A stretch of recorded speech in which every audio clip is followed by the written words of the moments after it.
state committee members, come on down so everyone can see who we are, please. If I say it really nicely.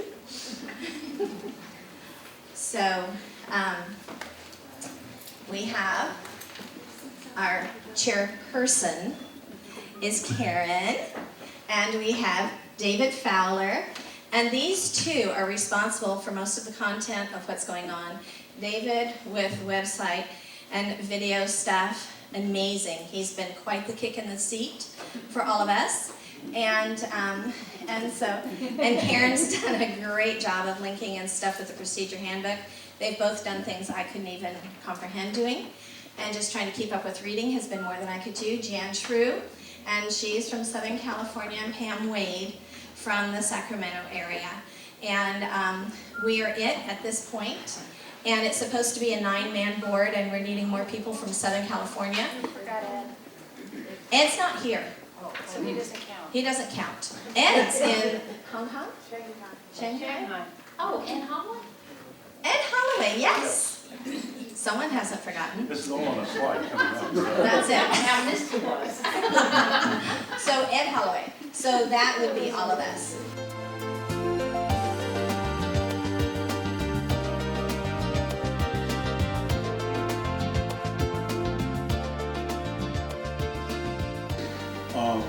This is not an unusual photo. This is going on around the state. And so there are 3 oversight judges in the state of California right now mandating these changes. And we have 9,600 new felons, if you will, that will be put out of our prisons, out of our state prisons. That's mandated by the, basically by these 3 judges. So we have an issue here to deal with. And so we're going to be talking about this bill. So if you just click ahead, that's a little bit about it. I think it's interesting that the Supreme Court calls overcrowding cruel and unusual punishment. And if you saw that photo and really could kind of think about that a little bit, it really is. That's what we do well. And so that's why we're mentioning these issues, so that we do have the opportunity to pray about them, but we need to know that they exist. And so that's why we're bringing up these issues today. It's not to make a big deal out of them, but it's to let you know what the issues are. A lot of the people in the state prisons are now going to county jails, and it's part of what is called prison realignment. It means the counties are now responsible for inmates. It's no longer the state. It's now gone back to the county. So who you elect as a sheriff is now a really, really important decision. It could be a sheriff that's a lock-em-up type of sheriff, which means they're going to be building a whole lot more concrete prison walls. Could be somebody who's into therapy, education. That's going to be a totally different kind of outlook in your county. But counties are, we're just doing a video shoot in Orange County, and they were just showing us that they're going to be building 800, new prisons. 800-bed prison in Orange County to accommodate people that are coming out of the state prisons. So that is a part of what realignment is about. It's going back to the counties, and specifically, it's going to come under the jurisdiction of the sheriff. All right, now. Karen and I are going to kind of talk about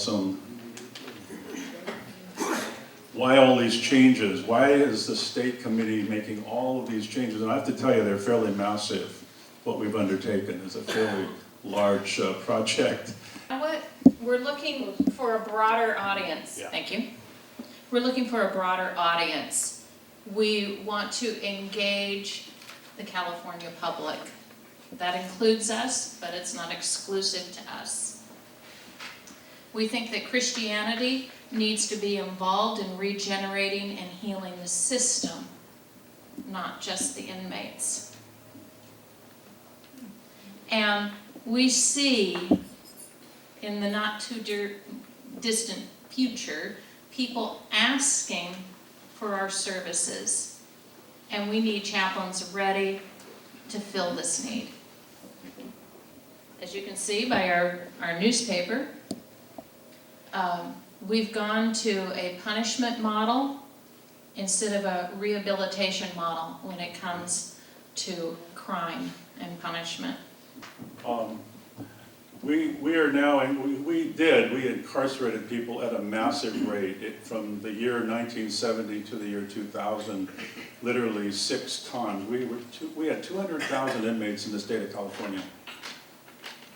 It's now 6 times that. I mean, I'm talking nationally, I'm sorry. Nationally, there was 200,000 in 1971. We're now at 6 times that rate. So a lot has happened in our culture that we need to really think about. One of the things that happened, of course, was the 3 strikes law. 3 strikes and you're out. People were locked up for a 3rd felony that could have been as minor as lifting a case of beer out of a 7-Eleven. What? No, 3 strikes means 25 years to life. And incidentally, that was on ballot 36, which was, I don't know if you remember ballot 36, it just was overturned. It overturned the 3 strikes law, so now we no longer have the 3 strikes law, which was filling people, and putting so many people into our prisons. There are now 9,000 people in our prisons right now that are serving 25 to life for 3 strikes, yes. So if they've overturned the law, are they going back and releasing those people? Well, that's what this whole thing is about right now, is finding out who the governor feels can be released. So the brief history, California did enact over 1,000 laws that became more and more restrictive, that mandated various kinds of penalties, really cracked down on crime in order to alleviate the public's fears. I don't think it worked. So now Governor Brown is in conversation about this with the 3 federal oversight judges who are essentially mandating that we cut down on the number of prisoners that we have. And of course, Governor Brown doesn't want to just dump people on our streets. That, to me, the why educate them, to me, is one of the saddest things that's happened. And it sort of happens when people, lock up criminals and we want to send them away. We don't want to see them. Prisons are in places you don't really see.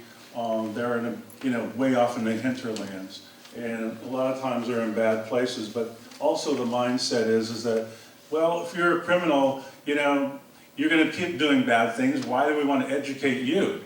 Why would we want to spend our time and energy on you? And it is a bad idea. When you start looking at the recidivism rate, which is a return to crime rate, when somebody walks out of a prison, they literally go back. The statistics say you tend to go back. 65% of those people go back within 3 years. They have no skill. They don't have the education. Basically, they don't have really what you might call the self-esteem to really feel like they are doing something of value, that they matter, that they mean something. So in 2011, the Supreme Court judged that 200% of capacity was cruel and unusual punishment. And here we are on our way down to 137%, which I'm not sure why they chose that number. I think that's still pretty cruel and unusual. Okay, so here's our challenge. As Christian Scientists, we don't ignore the problem, we face it, and we talk it up to talk it down. So we're going to face it, and we're going to handle it through prayer. Our new interactive website is not there to be pretty and fancy and look good, although it does. It is there to help us solve the problem. It is there to help us communicate with each other about what works and what doesn't. It is there to alert us about what the problems are. It is there to let us know what we're doing right. And also it's there to communicate with other prison ministries, other churches, other individuals. We're not going to be parked off in some little side road, as Christian Scientists. We're actually going to join this conversation and actually have a role there. This website puts us fairly front and center. But we feel strongly about this. We feel strongly. We think you do too. We go into prisons and we do the work that we do. And it needs to have a voice. Definitely needs to have a voice. And what you're going to see is that what we've created to give this a voice is what we call we're going to be creating these healing newscasts. We've got 2 of them in the bag already that you'll be seeing here in just a little while. Healing newscasts are going to be like our little TV show that go out bi-monthly. We're going to send 2 of these out every month, and they're basically videos of our chaplains and the work that they do. They're about a minute to 2 minutes in length, so they're pretty short, sort of like a daily lift, only it's a video version, if you will. So we think it's going to have a fairly good impact on people that do not know anything about us. They don't know what we do, who we are. So this is our design to let people know exactly who we are and what we think and the work that we accomplish. We also think that we're going to make chaplains' work easier and more effective when we are dealing with the issues of the prisons themselves. How can you heal the person if you're not also healing the circumstances? So that's another thing that we're looking at. And we have an invitation for your church, or you as an individual, to adopt a prison and support it through prayer. All our quarterly business meetings are coming up in October, and it would be good if we could put something on the agenda that talks about this, so we could get the whole church supporting us, and supporting the system, the criminals coming out, the public, and the government itself to handle this stuff. Yeah. It's a lot to do. Wait till you see our website. Wait till you see our website. You can show the videos on the website. Yeah. Okay, next. All right, this is your chance.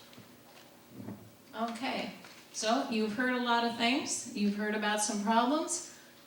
Now's your chance. Pick a problem. Give it a treatment. So we're going to have 5 minutes of silent prayer for you to give a treatment. I have my trusty iPhone with its timer. You have 5 minutes.